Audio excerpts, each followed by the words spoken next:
Otoritas Jasa Keuangan Regional 9 Kalimantan mengingatkan warga untuk ada tergiur dengan berbagai tawaran investasi, karena harus melihat terlebih dahulu keakuratan dari investasi tersebut. Setiap pengaduan akan dilakukan verifikasi mengenai keabsahan aduan tersebut.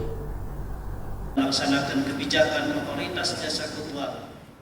Otoritas Jasa Keuangan Regional 9 Kalimantan mengingatkan warga untuk kada tergiur dengan berbagai tawaran investasi, karena harus melihat terlebih dahulu keakuratan dari investasi tersebut. Kepala Otoritas Jasa Keuangan Regional 9 Kalimantan, Haryanto Waitakoni Prima TV usai gelaran pertemuan tahunan industri jasa keuangan di Hotel Golden Tulip Jalan Ahmad Yani Pal 2,5 Banjarmasin Tengah, jelang tengah hari Selasa 29 Januari 2019 memadahkan OJK terus menjaga iklim investasi melalui penguatan penegakan hukum bagi usaha-usaha investasi bodong, wan finansial, teknologi ilegal yang merugikan warga. Pihaknya pun dalam melakukan pengawasan investasi bodong ini bekerja sama dengan Satgas Waspada Investasi. Warga pun wahini ujar Haryanto sudah banyak yang berani mengadu lantaran adanya perlindungan konsumen dari OJK. Setiap pengaduan akan dilakukan verifikasi mengenai keabsahan aduan tersebut. Namun pengaduan yang diterima ujar Haryanto ternyata ada yang benar, ada yang kada benar. Jika pengaduan dari warga itu benar, maka debitur tersebut akan dilakukan pembinaan untuk win-win solution dalam penyelesaiannya. Di Kalimantan Selatan untuk investasi bodong, ujar Haryanto kada begitu banyak. Namun yang banyak beroperasi ada di daerah Jakarta, nang kaya kredit-kredit online. Haryanto meminta warga untuk berinvestasi di lembaga-lembaga nang formal nang kaya bank, karena mendapat pengawasan dari OJK yang dijamin oleh LPS. Berbeda dengan multifinance, nang sebenarnya kada diperbolehkan untuk menghimpun dana masyarakat.